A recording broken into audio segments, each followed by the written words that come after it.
70 Church Bible, Luke chapter 16. Luke chapter 16. I want to thank everybody that went out yesterday and worked with the Restore St. Louis group. It's a good day. I didn't know this till today, but some of them found out that a family in that church had a 4-year-old daughter that they found dead in her bed yesterday morning. So, did you guys ever hear a name of the little girl? No, because I mean, like I said, the group I was with didn't even know that. So, no, well, it's SIDS, but a 4-year-old normally doesn't have the infant death syndrome. Yeah, so 4-year-old normally that's unusual, but anyway, just be praying for that family. And the other thing, we've been talking about Kim's brother Scott. Tim called me last night. No real different update other than he's holding on and still dealing with trying to get the medications right and dealing with the new kidney. So continue to just be praying for him. There's no real new change or new update or new whatever. I tried calling him this morning, but didn't get a hold of him. So that's the latest as of last night. So anyway, Luke chapter 16, excuse me. Luke chapter 16. We are going to today look at a parable that, in all honesty, we've looked at before. Earlier this year, I think earlier this year, I did a series of sermons on parables, and we looked at this parable, and we're going to go back to it because we're going to look at it from with different glasses today.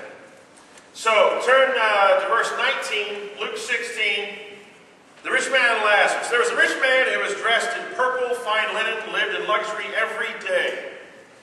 At his gate was laid a beggar named Lazarus, covered with sores, longing to eat what fell from the rich man's table. Even the dogs came and licked his sores.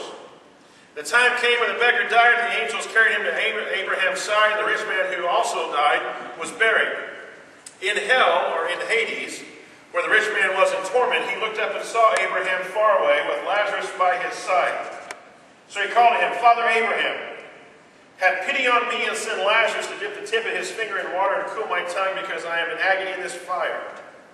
Abraham replied, Son, remember that in your lifetime you received your good things while Lazarus received bad things, but now he is comforted here and you are in agony. And beside all that, between us and you a great chasm has been fixed, so that those who want to go from here to you cannot, nor can anyone cross over from there to us. He answered, Then I beg you, Father, send Lazarus back to my father's house, for I have 5 other brothers. Let him warn my brothers, so that they will not also come to this place of torment. Abraham said, Well, they've got Moses, they've got the prophets, they can listen to them. No, Father Abraham, he said, if someone from the dead goes to them, then they will repent. And he said to him, if they do not listen to Moses and the prophets, they're not going to be convinced, even if somebody rises from the dead. Now, this is one of the great parables of all time, because out of all the things the Bible talks about, out of all the things the Bible teaches about, out of all the things that you go to the Bible for instruction, understanding, help, comfort, whatever, one of the things you cannot get in the Bible is a whole lot of understanding about what happens when we die. Now, I'm not just talking about the final resting place. I'm not talking about the final destination of heaven or hell. I'm talking about transportation between here and there. We don't know how to do that. We don't know how that happens. How do you go from a 3-dimensional physical creature to a spiritual realm that is beyond, quite honestly, anything that you and I really have the capabilities of understanding? How do you do that? Maybe the directors and the writers of the movie Ghost, way back when, got it right. Remember that? Patrick Swayze, Whoopi Goldberg? Remember that? Maybe the demons come out of the shadows and take the bad guys down, and maybe there is a white, brilliant, wonderful light with little fairy Tinkerbell things, flying around you that, sucks you up into it. I don't know. We're never really told how you get from here to there. Is it instantaneous? Is it some kind of delayed reaction? We don't know. have this parable. It's possible that everything Jesus gave in this parable, it's possible that everything he said was completely made up. It's possible that it was something that is kind of like the real thing, kind of like whenever Jesus used the parable, he said, behold, the sower goes out to sow, and most scholars now are, they kind of, I don't want to say discuss, but they suggest that it's quite possible that Jesus, whenever he said that, pointed to a guy that was actually literally sowing seed at the moment, and he said, look, just like that guy, sower going out to sow. So in other words, he's saying, so let me tell you about these two guys, and it's kind of like the scenario that you might encounter, we don't know of it. Is it hyperbole? Is it hypothetical? Is it reality? We don't know. Let's assume that everything he says really is the way it is in a spiritual realm. That means that there is a place of great suffering and great horrible torment. And even the rich man says he's in a fire. He's within a fire. The other side is this incredible, wonderful paradise, pleasure, comfort, tranquility, peacefulness, completeness that is beyond our understanding. Apparently, if you take it literally, they can see each other. That's pretty freaky. Is it possible that if you take this parable literally, is it possible, does it mean that the people who reject God and reject Christ is part of their eternal punishment to always be able to see what they chose not to accept? I don't know if that's hell or if that's just rubbing salt in the wound of hell, That would be like bad.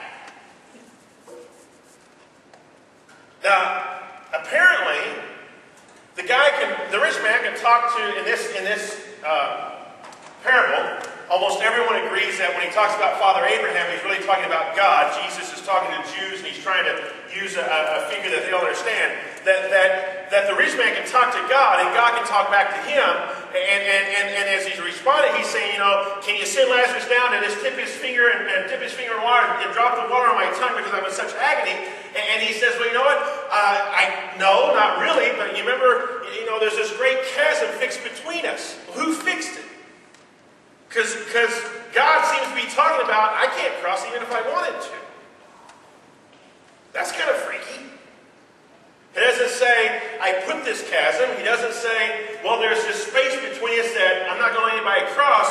It's kind of like a third person. Oh, somebody put this here and we can't get to you. You can't get to us, we can't get to you, even if we wanted to. But you remember, rich man, you made your choices. You got everything you deserved and everything you wanted in your lifetime. And now Lazarus is getting his. And of course, the caveat there is now we're talking about forever. There's all kinds of questions about this parable. And all I've done is kind of hit highlights and high points. It is interesting at the end of this parable, the rich man who you get the impression cared nothing for nobody at any time in his life, now in torment is saying, well, at least send him back to save my brothers. Apparently, he hadn't really cared about his brothers beforehand, but now it's about whatever you do whatever you can do, please, to keep anybody out of this. Don't let any, especially my brothers, keep them out. And God says, well, no. They've got the plan set up. There's a plan that has been established. They got Moses, they got the prophets, they've got everything laid out for them just like everybody else does. They can listen to the plan, they can listen to the people I send, they can follow along everybody else. No, my brothers are too stupid for that. Send Lazarus. That'll get their attention. And the response is, no, if they won't listen to the plan that's established, they won't really much even care about somebody who comes back from the dead. Which is a very not so subtle hint